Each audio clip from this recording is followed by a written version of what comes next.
bởi giờ mà chia ba luôn anh chẳng mà chỉ vật nó ở miền tây này thì bà chẳng bà pon côn cứ thở từ nơi tè chun mà chỉ vật đây bởi mình liệt bà bầm liệt thế bằng tè luôn này thì chẳng lôi tụt mai quạt chun màu nứng hay nâng lôi trong kla bộ chụp này tới dân bản tình tè này bà không ai pon côn nó tè chun giờ sọc chặt thà mình bạch chia ba chương để tụt ai nơi chân là hỗ trợ bà chăm miền pe là cá rồi có dân mấy má dân kết khối thì tới tầm bốn xem cái đai luôn xem tọt ba nhầm lên cái lá nhầm bị khmer nhầm chua chết cái lá bà nhầm lên ba lên nhầm chập đam cái đai luôn đọt pe cái đai luôn tục dù bà pom đai giống quạt nè lụ ở bàn gạch pe cái bọc chẳng á bà lụ plai chơi ai tít tua chẳng đầu xa tập ấp xa nó bên nơi ngay bị tè đó là một con mà cọt xào oi nó có tháng nó khơi tháng bạch chư thôi mà đa chứ nè và tí tí chậm mau câu ao chứ đò tục du tới với bầm lai tôi chia là bên chẳng và chia bị cái đau pe nó cái đau khăng á đò pe cái đau peซึ่งเนื้อเปย์ได้บองจับดามโจเชียงตัวบงโดยชีชนะหมอบปอนปมบัวน้อยกาใบนะบองบาดการนั่งเขียมเชียงตามออกแกจะนอนกันหาออกแกเราตามคายยังได้เล่นตามคายอเฟริกาใช่ไหมนะบ่ายังเล่นประดาไปจ็อบก็เลือกเพลงจะมวยเก็บผูกกันนั่งตอนละใบที่โดยแต่เกยโดยแต่ไอจังที่บ่าเชียงฮาวเชียงฮอตมาซ้ายเลือกเพลงฮอตมาซ้ายทิศบ่าแต่ไงเลือกเพลงโดยแต่เกยโดยไอจังตั้งวิจนอนมุนให้เนยจะนอนละเล่านุ่งคือท้าโดยแต่เนี่ยตากรรมไปที่น่าก็ช่วยเหียบชาแกได้บ่ผู้ยังทะเลาะมีแบบว่ากำซอดกำรอเวทนีไอชาจอนเอาให้บ่าชาจอนเอาให้ยังไงให้หน้ามวยตั้งปีชนำนั่งมือการต่อสู้มาดอลเป็นนี่วิเป็นการต่อสู้ลำบากจรามาจราเมนเตอร์เอาโดยปอนเลยก็มีสติโยโคลนไอแล้วก็สู้ละบ้านโดยจะนอนขยมโอ้ยละมอมบ้านแต่อาเฟริกานั่งดาวเชียงเพลียงฮาลจอลฮาลไอละบะจะอาจอนเอาให้เลิกเพลงก็จะอาจอนเลิกตั้งชื่อเลิกตั้งเชียร์นั่งคล้ายเถอหมดเกยยังไงบ่าให้โดยปีขยมบ้านมาดอลกระปุงเสานั่งก็บานจับดำชนำเกาใบเกาบุญเกาปรามปตอปตอมอลโหดบ่ามาดอลชนำเกาปุ่มบุญชนำปีปอนนั่งบานเนบองส่วนจันทากอดบานเจยขยมปีกระปุงเสาบานมาดอลพรมปิงกอดบานจูบบองส่วนจันทากอดนายนอมอ้อยจูบผลิตกรรมนี่ผลิตกรรมนู้บ่าบานคนโดยซาแต่บองเนบองส่วนจันทากอดนายนอมอ้อยขยมมาดอลตีกรมพรมปิงบานขยมเมียนเกยชมุดดอลใบดอลเลยบ่าผลิตกรรมตะบงบานกอดนายนอมอ้อยคือผลิตกรรมเปรวิเฮียบองบานจึงปนบานบอดได้บองให้บอดจำเรียงยึงแต่เสได้คลุนไอ้หรือก็ข้างผลิตกรรมเกแต่เสเอายึงหรือก็จึงไม่ได้บองบาดเมียนบอดข้างผลิตกรรมก็แต่เสเอาคลาให้ยึงปนคลุนไอ้คลาให้บอดละมอมแต่บานกิสกอลบอดต้องปัจเจงขี้โจลก้นโจลทั้งก้นยังเท่ากี่จะก้นทรายตามแต่ยังเท่ากี่สดับก้นยังเท่ากี่บานสดับบอดจำเรียงแต่ยังจันตินะก็บานลือแต่ปันทั้งเตะเราสรุปนะเราต้องเมียนเพคลุนไอ้ปากกาคลุนไอ้จังปะฮอประมาณบอดเราคิดชับละใบมาโดยจะนอนขยมบันเวทเนียเมนเทนละมอมแต่กิสกอลมาบอดต้องเวทเนียนะนั่งไงเวทเนียเมนเทนโดยซาแต่อันใหญ่บันทาการจะนอนนั่งวิสัยโซเชียลมีเดียอันใหญ่บันทาประปอนบันไดสังคมเวียดตอนตะลุมตะลีด้วยเลยจะนอนขยมนั่งเอาแต่ทอดข้อคือทอดมาดอกเตือนนั่งไงปีใบซาบนปรามซายังจังออสุนั่งไงดอกจังทอดยังสมสมัยคือสมัยจังในขนมเปย์ได้บองรีคอร์ดในขนมปฏิกรรมเปรียบเทียตาบอดดอกบงเกได้บองเชียงคือจิบอดได้เกได้บองบาดบอดดำบงคือบอดF4 นั่งไงบ่าอ๋อ F4 บาดตามพดทอดดำบงคือผลิตกรรมก็หอยบอดมาก็ดังเตะเอาดังถับบอดนั่งบอดF4หรือก็บอดในขนมเรื่องไอ้ก็เข้มอัดดังได้ข้างกระมุนหอยมาเจตจีจังเตอเจตทอดจังเตอดอกเปข้างกระมุนก็โยบอดนั่งโยตะดาเรื่องF4ได้กับโปงตับประตูนั่งก็บอดเข้มประตูตามดังเตะนั่งไงตามพดเข้มอัดดังทั้งบอดF4มันF4ดังเตะข้างกระมุนก็ไปจูนมาก็เซออยเบาะสายยังก็เบาะสายตามดังแต่ขนมเรื่องไอ้เตะมือปะหึงนั่งให้มันยังดังหรือก็มาปีละใบปีเนี่ยได้ก็ได้จงเป็นภาษาแต่ยังมือเรื่องภาษาแต่ยังมือเรื่องสลับแต่ยังสลับบอดจมิงนี่บอดจมิงด้วยบอดขยมอ่ะบ่าดอกปะไตคือเอาได้จะจอบที่คือจะตามมาเคลียนที่จังเตะปะไตโอ้บอดขยมดอกจังคือมือเรื่องนึงปะดาวตึกคือก็สลับบอดจมิงปะดาวตึกคือก็โจจัดจังตึกบอดนึงก็ตามนึงตึกใบก็ตามนึงบ่าตามปัดกรอนแต่ละใบเพลียมก็มีตีบซาตามแคดกอดฮาวแต่คอนเสิร์ตบ่าเรียนคอนเสิร์ตเรียงตามมาเฟียกาปรากฏจะนอนขยมมึงระบบแมนก่อนใบบอดประมาณบอดระบบละปันระบบก็มันบ้านประจานได้บ่ปูจะนอนดึงเสียไปเมนโดยไอเลยจะนอนนี้โดยต่างปอนต่างรอยต่างปอนโดยเกต้บ่จะนอนนั่งบ้านติดนะยังไงให้เปคละ ខាង concert គាត់ខាតគាត់សុំវល់យើងឲ្យចុះតម្លៃយើងក៏ចុះតាមនោះគាត់ទៅគ្មានបានថ្លៃទេហ្នឹងហើយ អញ្ចឹងនៅពេលដែលបងជឿនៅក្នុងផលិតកម្មបងទទួលបានប្រាក់កម្រៃពីផលិតកម្មឬក៏អត់ទេបងឲ្យឧទាហរណ៍ថាយើងនៅក្នុងផលិតកម្មអញ្ចឹងនៅពេលដែលយើងផ្ទុះអញ្ចឹងយើងរំពឹងទៅលើប្រាក់កម្រៃផ្សេងៗដូចថានៅកម្មវិធី concert អីផ្សេងៗឬក៏មិនដែរ បាទតាមពិតប្រាក់កម្រៃគឺខ្ញុំមានបាទព្រោះខ្ញុំបានកុងត្រាជាមួយនឹងក្រុមហ៊ុនបាទ ចា គាត់ហៅកុងត្រាហើយគាត់ឧបត្ថម្ភឲ្យលុយយើងក្រៅទៀតហ្នឹងហើយមានប្រាក់ខែហើយគាត់ជួយរកខាងក្រុមហ៊ុនគាត់ជួយរកឲ្យទីផ្សារឲ្យយើងបាទជួយឲ្យយើងមានកន្លែងការងារពេលយប់ណាហ្នឹងហើយគាត់ជួយយើងច្រើនបាទខាងក្រុមហ៊ុនបើថាខ្ញុំមានឈ្មោះអញ្ចឹងហើយគឺរវល់តាមប៉ុស្តិ៍រវល់តាមអាហ្វែការរវល់តាមគេហៅនេះហៅនោះអញ្ចឹងទៅ ចំណុចហ្នឹងដែរនៅពេលដែលយើងច្រៀងតាម concert មាន fan ច្រើនខ្លាំងអត់បងពេលហ្នឹង ច្រើន fan ច្រើនណាស់បាទ fan ច្រើនណាស់ តែនៅពេលហ្នឹងនៅពេលដែល fan គាត់ជួបយើងនៅខាងក្រៅគាត់សុំជាលក្ខណៈមិនដែរជាលក្ខណៈហត្ថលេខាឬក៏ជាលក្ខណៈមិនដែរ បាទតាមពិតជំនាន់គេមានជាងថតគេមួយសម្រាប់ថតឲ្យយើង អូ តែមិនមែនផកខ្ញុំទេណា ចា បាទមិនមែនប្រចាំអីទេគ្មានសមត្ថភាពណាទៅជួលជាងថតអីទេអត់ទេអត់ទេ ចា ព្រោះជាងថតហ្នឹងខាងម្ចាស់ concert បាទគេថតឲ្យគេលូកផ្កាយឲ្យយើងអញ្ចឹងមួយបាច់ចឹង 2000 ហ្នឹងទៅមួយបាច់ 3000 អញ្ចឹងណា ចា តែលុយយើងបានមកយើងអញ្ចឹងទៅហើយផ្កាគេយកទៅវិញទៀតណាបាទគេយកទៅឲ្យfan ហ្នឹងទៅ fan យកមកឡោថតអញ្ចឹងទៀតទៅហ្នឹងហើយថតហ្នឹងរូបហ្នឹងគេយកលក់ផ្សេងទៀតអញ្ចឹងទៅហ្នឹង អូ ហើយ រកបានច្រើន បាទ ចាយើងរកចំណូលបានពីផ្កាហើយបានពីរូបថតមកទៀត បាទ ប៉ុន្តែផ្កាហ្នឹងវិលជុំទេណាបង បាទវិលជុំទេតែបានតងហ្នឹងទេបាទតែពីរតោកទេហ្នឹងហើយ នៅក្នុងការពីជំនាន់ហ្នឹងដែរនៅពេលដែលបងចូលជា concert អញ្ចឹងយើងបានចូលនៅក្នុងទូរទស្សន៍ណាបងឬក៏មិនដែរនៅក្នុង បាទ ហ្នឹង ចូលទូហើយហើយ អូបានចូលទូរទស្សន៍ បាទ នៅពេលដែលបងទៅ concert អញ្ចឹងមានរបៀបដូចថាផ្ដាំគ្រួសារអ្នកទេសឲ្យមើលនៅក្នុងទូរទស្សន៍អី តាមពិតគាត់បានមកដល់ហើយយកផ្កាឲ្យយើងបាទហុចផ្កាឲ្យយើងជំនាន់ហ្នឹងខ្ញុំមានរូបថតទាំងអស់បាទរូបថតប្រហែលជា20អាល់ប៊ុម ច្រើន បាទ20អាល់ប៊ុមបាទកម្រាស់ណាកម្រាស់ណាយកហ្នឹងហើយខ្ញុំមានរូបថតអនុស្សាវរីយ៍ទាំងអស់ទុកតាំងពីឆ្នាំ2000មករហូតបាទមកច្រើនហ្នឹងហើយ ចារូបថតហ្នឹងជាលក្ខណៈជាមួយនឹងគ្រួសារឬក៏ជាមួយនឹង fan ឬក៏មិនដែរបង បាទនិយាយទៅតាំងពីអនុស្សាវរីយ៍តាំងពីឆ្នាំ2000មកម្លេះបាទហ្នឹងហើយ ជាមួយនឹង fan របស់យើង បាទ ផងជាមួយនឹងគ្រួសារ គ្រួ ផ សារ ង បាទ ចាបងតែនៅពេលចង់សួរបងបន្តិចដោយសារតែជំនាន់ហ្នឹងវាអត់ទាន់ទូលំទូលាយដូចឥឡូវនៅពេលដែលមាន concert អញ្ចឹងតើគេប្រកាសដោយលក្ខណៈមិនវិញបងមិនដឹងថាអូបងច័ន្ទសម័យទៅក្នុង concert នេះរបៀបដូចថាយើងដឹងថាអូបងច័ន្ទសម័យឬក៏ idol របស់យើងទៅក្នុង concert មួយអញ្ចឹងណាបង បាទជំនាន់ខ្ញុំហ្នឹងមុននឹងប្រគំ concert គឺថាគេប្រគំថ្ងៃហ្នឹងអញ្ចឹងល្ងាចឡើងគេចាប់5ធាក់កង់បាទគេធាក់កង់ឲ្យគេមានផ្កាតកួនក្បាលមីក្រូផ្កាតកួនគេ4គេប្រកាសចាប់ដើមម៉ោង3តាំងពីម៉ោង2រហូតគេប្រកាសដល់ម៉ោង4បាទម៉ោង4ម៉ោង5ហ្នឹងអញ្ចឹងដល់ពេលម៉ោង7យើងចាប់ដើមប្រគំ បាទហ្នឹង គេប្រកាសមុន បាទ គេប្រកាសប្រាប់អ្នកស្រុកឲ្យគាត់មកឲ្យចាំមើលអញ្ចឹងទៅ បាទបាទ ចាបងតែនៅពេលដែលយើងដូចថាឥឡូវអញ្ចឹងយើងមានដូចថាយើងសមមុនយើងរបៀបតេស្តភ្លេងតេស្តអីមុនអញ្ចឹងទៅតែនៅពេលដែលជំនាន់បង perform ដូចថាសម្ដែងនៅក្នុង concert មួយអញ្ចឹងតែយើងត្រូវការដូចថាតេស្តមុនសមមុនទេបង តែប៉ិតអត់មានទេយើងអត់មានពេលទេព្រោះ concert តាមខេត្តនឹងឆ្ងាយហ៎បាទយើងបានតែច្រៀងខារ៉ាអូខេទេ ចា បាទបទណាដែលមានខារ៉ាអូខេអញ្ចឹងយើងច្រៀងអញ្ចឹងទៅដើម្បីឲ្យពុកម៉ែមីមីបងប្អូនយើងបានមើលបានសប្បាយទាំងអស់គ្នាហ្នឹងហើយ ប៉ុន្តែនៅក្នុង concert ហ្នឹងជាលក្ខណៈ band ដែរមិនបងឬក៏យើងចាក់ភ្លេងច្រៀង ចាក់ភ្លេងច្រៀង អត់មាន band ទេ អត់មានទេមាន band ទេ មានអារម្មណ៍ថាមួយយ៉ាងដែរ កាលជំនាន់ហ្នឹងអត់ទាន់មានភ្លេង band អីដូចកាលពេលជំនាន់ចឹងនៅពេលដែលបងច្រៀងយូរទៅប្រហែលជាប្រហែលឆ្នាំក្រោយដែរទៅដូចថាវិស័យសិល្បៈបងដូចថា update យើងមានជាលក្ខណៈ band យើងមានចេញជាបទចម្រៀងអីដែលយើងថតនៅ studio ដូចថាវាដែលទំនើបជាងមុនអញ្ចឹងណាបង បាទតាមពិតទៅកន្លែងនេះខ្ញុំបានថយខ្លួនមួយរយៈបាទមួយរយៈដោយសារតែជំងឺ អូចា បាទដោយសារតែជំងឺយើងមានជំងឺរ៉ាំរ៉ៃរបៀប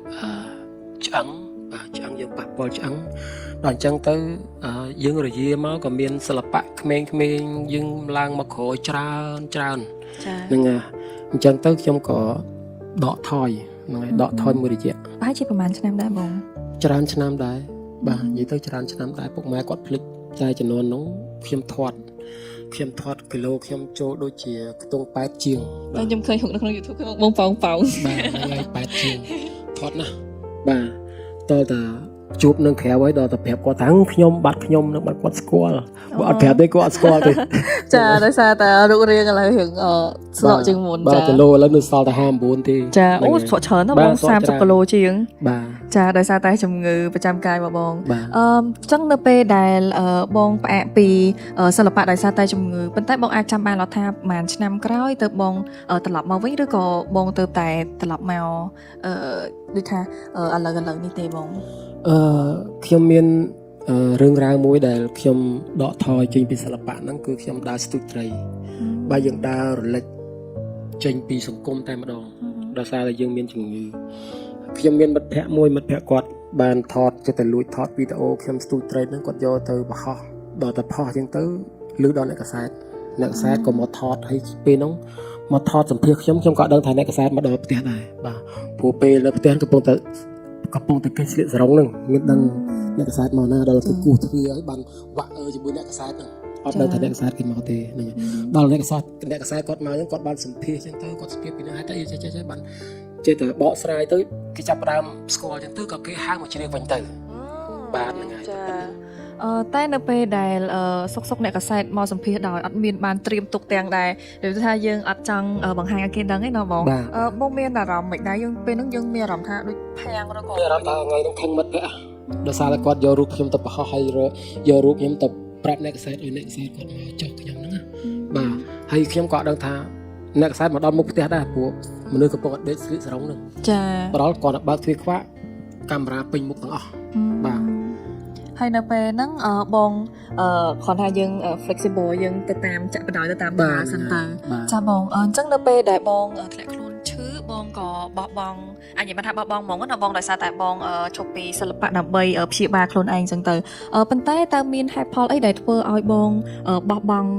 នៅរបៀបដូចថាភាពល្បាយល្បីរបស់យើងហើយដូចថាយើងទៅស្ទូចត្រីជាលក្ខណៈឈៀលវិញបងតើវាមានបញ្ហាអីដែលធំពីលើនឹងទៀតឯបងដែលធ្វើឲ្យយើងសម្រេចចិត្តថាយើងបោះបង់នៅអាជីពរបស់យើងបងតែពិតដោយសារតែសមត្ថភាពយើងវាអត់មានពេលវេលាឲ្យគេទី1ទី2យើងមានជំងឺហើយជំងឺខ្ញុំវាអត់ប្រាប់មុនទេទៅពេលឈឺបញ្ហាឆ្អឹងនៅពេលដែលយើងណាត់ថ្ងៃគេថតឬក៏ឡើង concert នៅពេលដែលមានបញ្ហាយើងដើរអត់រួចទេបាទអញ្ចឹងចេះតែខ្លាចមិនហ៊ានទទួលកម្មវិធីគេចេះតែកិច្ចមុខគាត់មិនមែនគាត់មិនហៅទេខាងក្រុមហ៊ុនក៏ហៅខាង concert ក៏ហៅខាងប៉ុស្តិ៍ក៏គេហៅពុកម៉ែមានបងប្អូនតាមខេត្តគាត់ចេះសួរថាហេតុអីបាត់មុខហើយគាត់តែងតែមានពាក្យមួយគាត់និយាយថាខ្សែគាត់និយាយខ្សែគាត់តាំងតតែមានខ្សែបានគេលើកតតែស្គាល់គ្នាបានគេលើកស្គាល់ខ្សែបានគេលើកមិនមែនទេតាមពិតគេក៏ហៅដែរតែដោយសារតែខ្ញុំគ្មានលទ្ធភាពឲ្យគេដោយសារតែយើងគ្មានសុខភាពឲ្យគេអញ្ចឹងទេមិនមែនថាខ្សែអីទេខាងប៉ុស្តិ៍នោះគេហៅដល់ថ្នាក់គេខឹងទាំងហៅលើកណាក៏រវល់ហៅលើកណាក៏លេះមិនមែនទេដោយសារតែខ្ញុំគ្មានសុខភាពឲ្យគេនៅពេលដែលយើងអើជាមួយគេខ្ញុំខ្លាចត្រង់ថាពេលដែលកំពុងតែបំពេញភារកិច្ចគេគឺជើងដាក់រួចគឺចប់ហ្មងអញ្ចឹងបើយើងចេះតែកិច្ចមិនចង់រវល់ការងារសិល្បៈទៀតហ្នឹងហើយចាបងតែពេលហ្នឹងមានអារម្មណ៍ថាអន់ចិត្តជាមួយនឹងខ្លួនឯងអត់បងទាំងដែលការងាររបស់យើងកំពុងតែរីកចម្រើនកំពុងតែគេស្គាល់ច្រើនហើយមកជួបជាមួយនឹងរឿងអញ្ចឹងហ៎បងបាទពេលហ្នឹងគឺពិបាកចិត្តខ្លាំងណាស់ហើយដោយសារតែយើងមិនចង់ឲ្យវាគិតច្រើនជឿចិត្តតែដើរស្ទូចត្រីដើម្បីបន្លប់ទុកបាទហើយខ្ញុំក៏មានមិត្តភក្តិលោកវាងអត់គាត់ដល់តារាផ្លែងហ្នឹងគាត់នៅផ្ទះជួលពីអ្នកខ្ញុំចិត្តគ្នាហ្នឹងគាត់ថាគាត់ចេះតែយកទូរស័ព្ទថតពីក្រោយខ្ញុំអត់ដឹងទេពេលដែលគាត់ថតក្រោយខ្នងគាត់ចេះតែបោះគាត់ចេះថតខ្ញុំស្មានមិនដឹងថាគាត់ថតទុកមើលអញ្ចឹងទេខ្ញុំមិនដឹងថាគាត់យកថតទៅបញ្ជូនទៅដល់អ្នកកសែតទេបាទប៉ុន្តែនៅពេលដែលបងបានត្រឡប់ទៅច្រៀងវិញបន្ទាប់ពីអ្នកកសែតគាត់បានមកសម្ភាសរួចរាល់អញ្ចឹងណាបងនៅមានអារម្មណ៍ថាខឹងជាមួយនឹងមិត្តភក្តិអត់បងឬក៏មិនដែរមានអារម្មណ៍ថាលែងខឹងហើយក៏អរគុណគាត់បាទអរគុណគាត់ដោយសារតែគាត់ហ្នឹងហើយបានខ្ញុំមានថ្ងៃនេះរស់ឡើងវិញបាទដោយឲ្យអរគុណអ្នកកសែតបានគាត់ផ្សព្វផ្សាយហើយអរគុណទៅដល់ពុកម៉ែមីបងប្អូនទាំងអស់ដែលគាត់ឧបត្ថម្ភជាប្រាក់បាទហ្នឹងហើយគាត់ឧបត្ថម្ភដោយសារតែឃើញខ្ញុំធ្លាក់ដុនដាបហើយណាមួយមានជំងឺអញ្ចឹងគាត់ក៏ឧបត្ថម្ភច្រើន បាទគាត់ច្រើនអ្នកដែលគាត់ឧបត្ថម្ភឲ្យខ្ញុំបាទហ្នឹងហើយ ចាបងចុះបើសិនជាក្នុងករណីថាដែលមិត្តភ័ក្តិរបស់បងអត់បានថតបងឲ្យទៅអ្នកកសែតអីចឹងទៅតើបន្ទាប់ពីនឹងមកបងគិតថាតើជីវិតរបស់បងជីវភាពរបស់បងនឹងទៅជាយ៉ាងណាដែរ បាទតាមពិតពេលហ្នឹងគឺលែងគិតអីទាំងអស់បាទលែងគិតអីទាំងអស់ដឹងតែដើរស្ទូចត្រីទៅមុខគត់ ចាពេលហ្នឹងដូចយើងបាត់បង់មានអត្ថថាយើងបាត់បង់អីគ្រប់យ៉ាងណាបង បាទ ដោយសារតែយើងមានសមត្ថភាពយើងមានទេពកោសល្យមានទាំងឈ្មោះទេប៉ុន្តែអត់អាចអាចនិយាយថាអត់អាចបំពេញភារកិច្ចខ្លួនឯងបានចាបងអញ្ចឹងសូមបកពីជំងឺប្រចាំកាយរបស់បងតិចអញ្ចឹងនៅពេលដែលបងមានជំងឺបងទៅព្យាបាលដោយថវិកាខ្លួនឯងរហូតដល់អស់ប្រាក់សន្សំដែលយើងមានហ្មងឬក៏មិនដែរបងហើយនៅពេលដែលបងអស់អញ្ចឹងបងអត់គិតថានឹងដូចថាយើងស្វែងរកជំនួយឬក៏រកវិធីអីផ្សេងដើម្បីមកព្យាបាលនៅជើងរបស់យើងហ៎បង បាទតាមពិតខ្ញុំមានលទ្ធភាពអាចព្យាបាលបានដោយសារតែកាលនោះបងប្អូនខ្មែរយើងគាត់ជួយយើងច្រើនបាទជួយខ្ញុំច្រើនណាខ្ញុំអាចមានលទ្ធភាពព្យាបាលតែខ្ញុំយកលុយហ្នឹងអាការអំសំរបស់ខ្ញុំផងហើយនឹងលុយពុកម៉ែមីមៀបងប្អូនគាត់ជួយផងយកមកទិញផ្ទះពូជំនាន់ហ្នឹងនៅផ្ទះជួល ចា បាទយកមកទិញផ្ទះខ្ញុំគិតថាបើយកមកព្យាបាលខ្លួនឯងអញ្ចឹងមួយជីវិតហ្នឹងអត់មានផ្ទះនៅទេបាទអញ្ចឹងប្រពន្ធកូនគឺត្រូវទៅនៅផ្ទះជួលមួយជីវិតដែរបើមិនឆ្លៀតបាទបើមិនឆ្លៀតទេអត់បានផ្ទះខ្លួនឯងនៅទេអញ្ចឹងលុយពុកម៉ែគាត់ជូនមកហ្នឹងហើយនឹងលុយខ្ញុំខ្លះបូកចូលគ្នាទៅយើងបានទិញផ្ទះនៅបាទកុំឲ្យប្រពន្ធកូននៅផ្ទះជួលយើងសុខចិត្តថាមិនបាច់ព្យាបាលជើងទេទុកឲ្យនៅអញ្ចឹងរហូតទៅបាទចាំមានពេលឱកាសឬក៏យ៉ាងម៉េចយ៉ាងម៉ាយើងគិតក្រោយទៀតទៅ ចាយើងសុខចិត្តថាយើងមានដំបូលច្រកមួយដ៏កក់ក្ដៅមួយហើយចាំយើងព្យាយាមព្យាបាលជើងរបស់យើងទៅតាមក្រោយទៀតអញ្ចឹងទៅ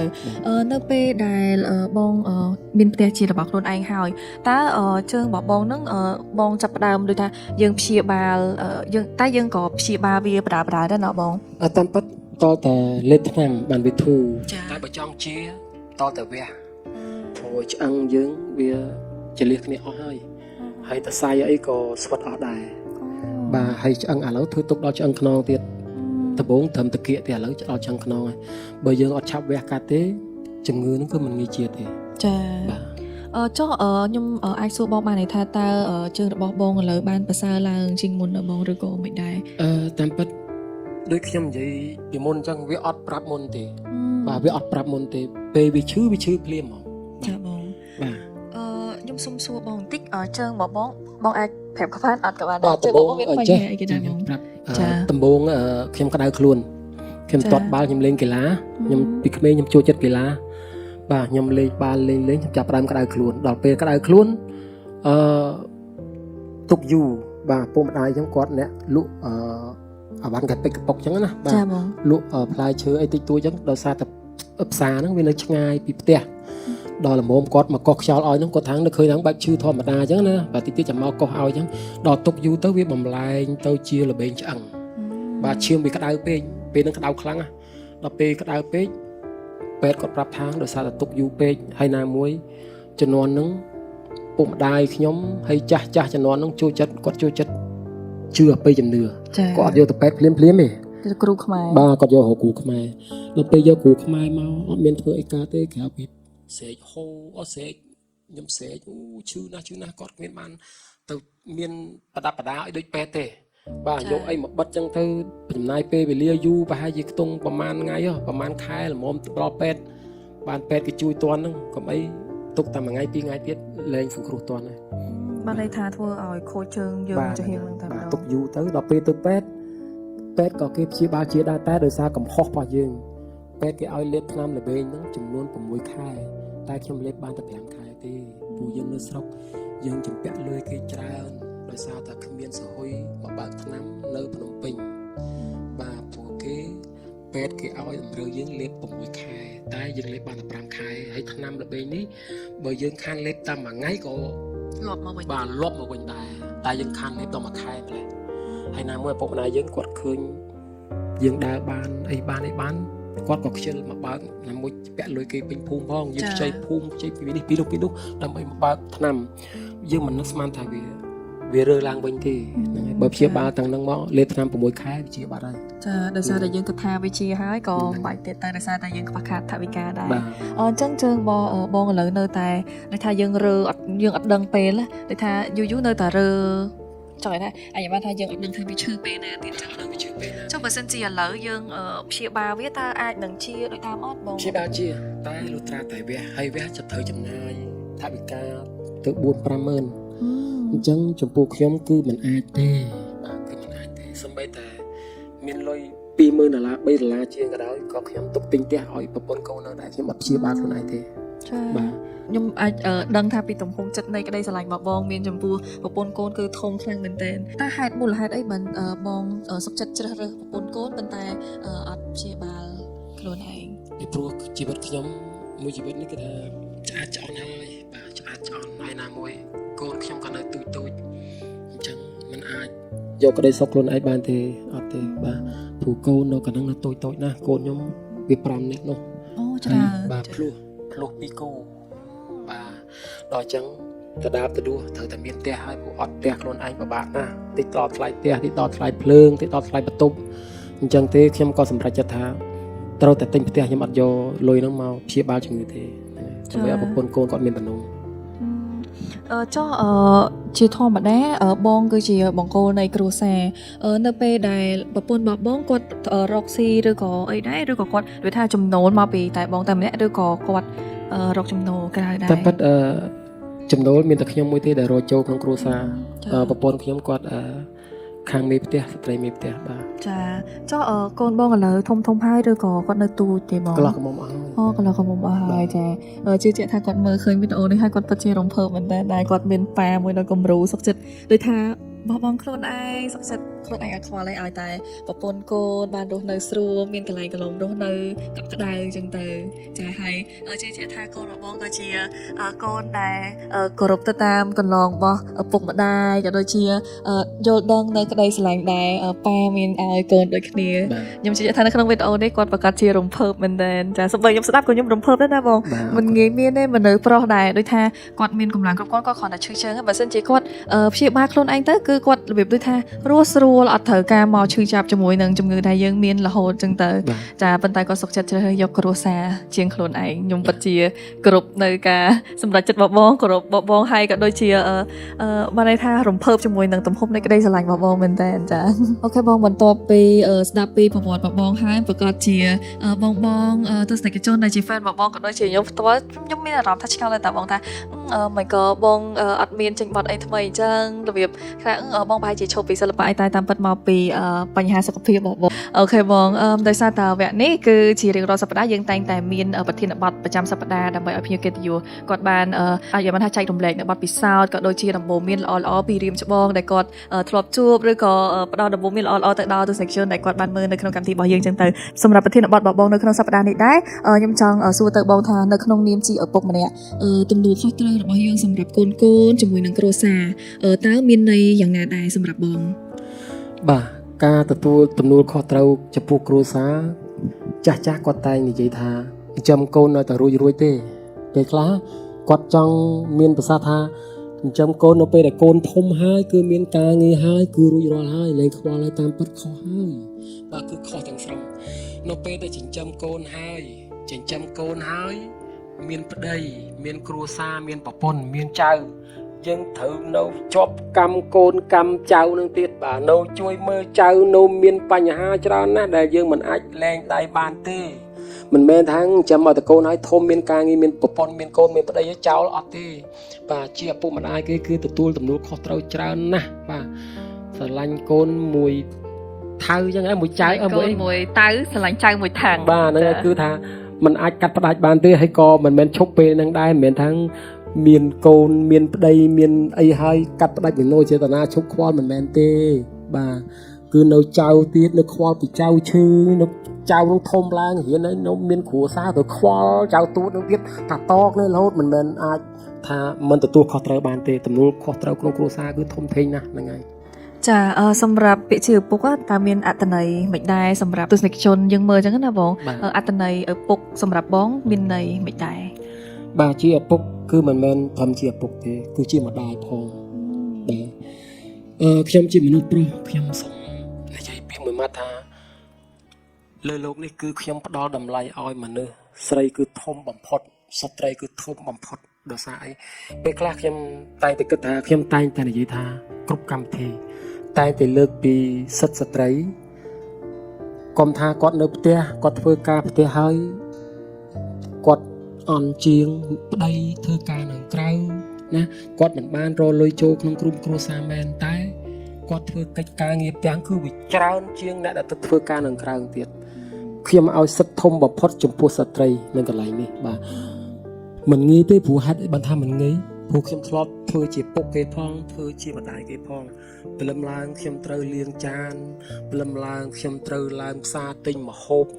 បោកខោអាវលាងចានដាំបាយគឺគ្រប់ទាំងអស់បោកជូតផ្ទះគឺខ្ញុំធ្វើគ្រប់បែបយ៉ាងទាំងអស់បាទធ្វើជាពុកផងធ្វើជាម្ដាយផងពាក្យថាធ្វើជាឪពុកផងធ្វើជាម្ដាយផងគឺមានទម្ងន់ធ្ងន់ខ្លាំងមែនតើណាបងព្រោះអី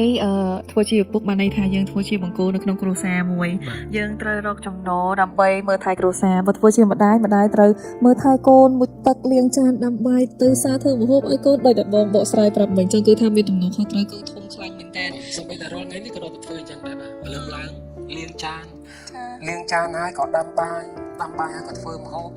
ហើយគេសួរតាំងចុះកូនធំអស់ហើយរវល់អីទៀត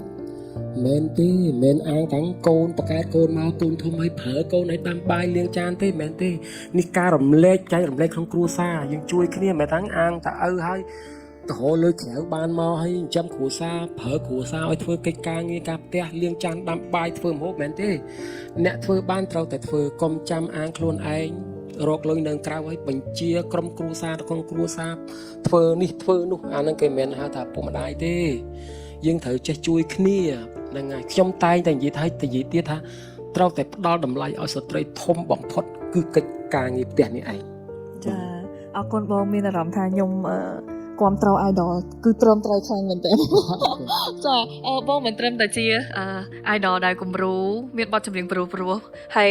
ក្រៅពីនឹងដែរបងក៏ជាប៉ាដ៏ល្អជាប្តីដ៏ល្អជាអាចនិយាយបានថាជាបុរសដែលគំរូដែលផុសគ្រប់គ្នាដែលគាត់គិតថាមនុស្សស្រីនៅផ្ទះធ្វើការងារផ្ទះធ្វើតែការងារផ្ទះនឹងគ្មានស្អីផងហ្នឹងរបៀបឲ្យគាត់យកជាគំរូតាមពិតទៅការងារផ្ទះគឺមានច្រើនណាស់បងដូចគេនិយាយបានថាមនុស្សស្រីវិលចង្ក្រានមិនជុំអញ្ចឹងណាបងធ្វើរហូតមកផឹកមិនដឹងថាធ្វើអីខ្លះទេធ្វើនេះធ្វើនោះបងមិនមើលកូនទេក៏លាងចានដាំបាយកញ្ចិបកញ្ចប់ពេកអញ្ចឹងទៅហើយសំបីតែដូចថាពេលតនេមិនតិចក៏អត់សូវមានអត់អាចនិយាយបានថាអត់សូវមានពេលវេលាសម្រាប់ខ្លួនឯងអញ្ចឹងបើសិនជាយើងជាប្តីយើង